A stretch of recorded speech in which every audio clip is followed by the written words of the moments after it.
Dona Maria I was Queen of Portugal from February 24, 1777 until her death in 1816. Known as Maria the Pious in Portugal and Maria the Mad in Brazil, she was the first undisputed queen regnant of Portugal and the first monarch of Brazil. Maria was the eldest daughter of King Dom Joseph I of Portugal and Infanta Dona Mariana Victoria of Spain. As the heir to the throne, she held the titles of Princess of Brazil and Duchess of Braganza. She married her uncle Infante Dom Pedro in 1760. They had 6 children, of whom 3 survived infancy: Dom José, Prince of Brazil, King Dom João VI of Portugal, and Infanta Mariana Victoria.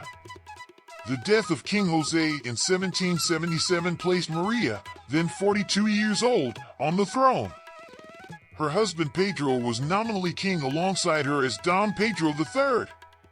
Maria was born at the Ribeira Palace in Lisbon and baptized Maria Francisca Isabel Josefa Antonia Gertrude Rita Joanna. She was the eldest of 4 daughters born to Dom Joseph, Prince of Brazil, later King Dom José I of Portugal, and Infanta Mariana Victoria of Spain. Her father José was the eldest surviving son of the reigning King Dom João V of Portugal and his wife Maria Anna of Austria. Her mother, Mariana Victoria, was the eldest daughter of King Don Felipe V of Spain and Queen Elizabeth Farnese. This made her the eldest grandchild of King Dom João V of Portugal and King Don Felipe V of Spain. King João appointed his granddaughter Maria as the Princess of Beira on the day of her birth. Maria's grandfather João V died on July 31, 1750. Her father, Prince José, then succeeded to the throne as Dom José I.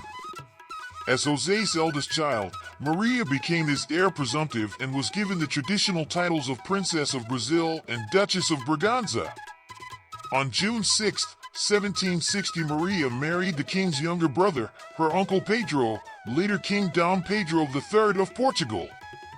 Maria and Pedro had 6 children: José, João Francisco, João, Mariana Victoria, Maria Clementina, and Maria Isabel. Only José, João, and Mariana Victoria survived to adulthood. Maria also delivered a stillborn boy in 1762. Her reign. King José died on February 24, 1777. His daughter, Maria, then became the first undisputed queen regnant of Portugal. With Maria's accession, her husband became nominal king as Dom Pedro III, but the actual regal authority was vested solely in Maria, as she was the lineal heir of the crown. Also, as Pedro's kingship was jure uxoris only, his reign would cease in the event of Maria's death, and the crown would pass to Maria's descendants. However, Pedro predeceased his wife in 1786.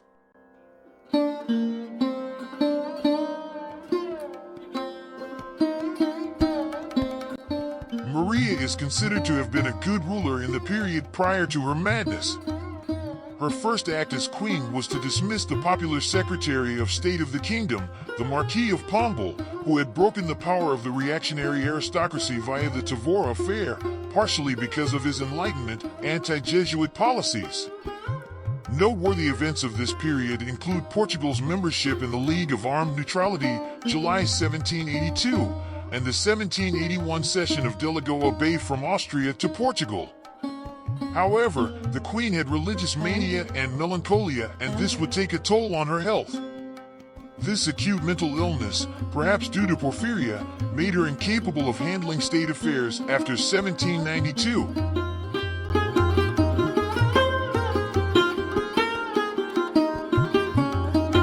On January 5, 1785, the Queen issued a charter imposing heavy restrictions on industrial activity in Brazil. It prohibited the manufacture of fabrics and other products, extinguishing all textile manufacturers in the colony, except the industry of coarse cloth for the use of slaves and workers.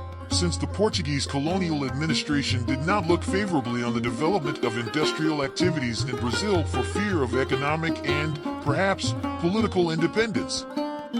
Mental deterioration.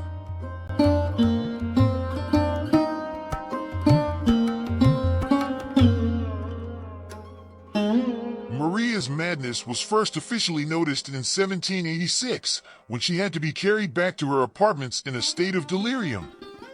Afterward, the Queen's mental state became increasingly worse. On May 25, 1786, her husband died. Maria was devastated and forbade any court entertainments. According to a contemporary account, state festivities began to resemble religious ceremonies. The Queen's eldest son and heir, Prince Dom Jose, died aged 27 from smallpox on September 11, 1788, and her confessor Ignacio de Sao Caetano, titular Archbishop of Salonica, died in November that year. These deaths may have resulted in Queen Maria developing major depressive disorder.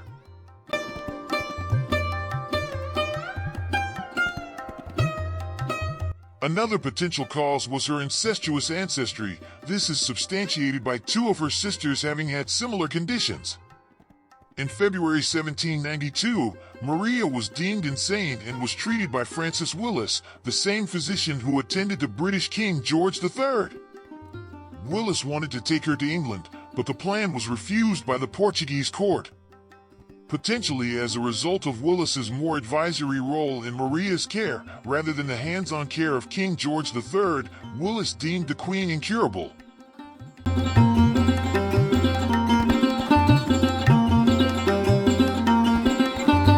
Maria's second son, Dom João, now Prince of Brazil, took over the government in her name, even though he only took the title of Prince Regent in 1799.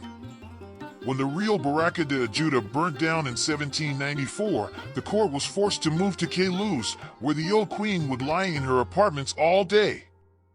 Visitors would complain of terrible screams that would echo throughout the palace. Death and legacy.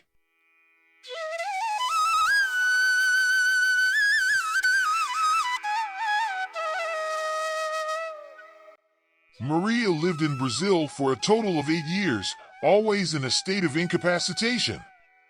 In 1816, she died at the Carmel convent in Rio de Janeiro at the age of 81.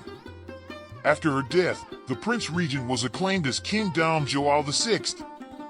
In 1821, Maria's body was returned to Lisbon to be interred in a mausoleum in the Estrela Basilica, which she had helped found. Maria is a greatly admired figure in both Brazil and Portugal due to the tremendous changes and events that took place during her reign.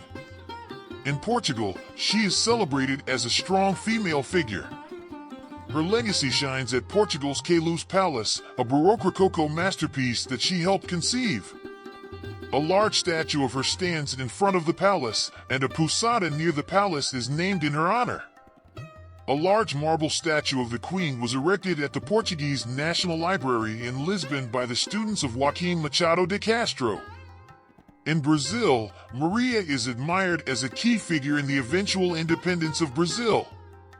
It was during her reign, albeit through the government of her son's regency, that many of the national institutions and organizations in Brazil were created. These institutions were the precursors to their modern-day equivalents and granted large degree of power to the Brazilian colonials. While she is often called the Mad in Brazil, Brazilian and Portuguese historians hold her in high esteem.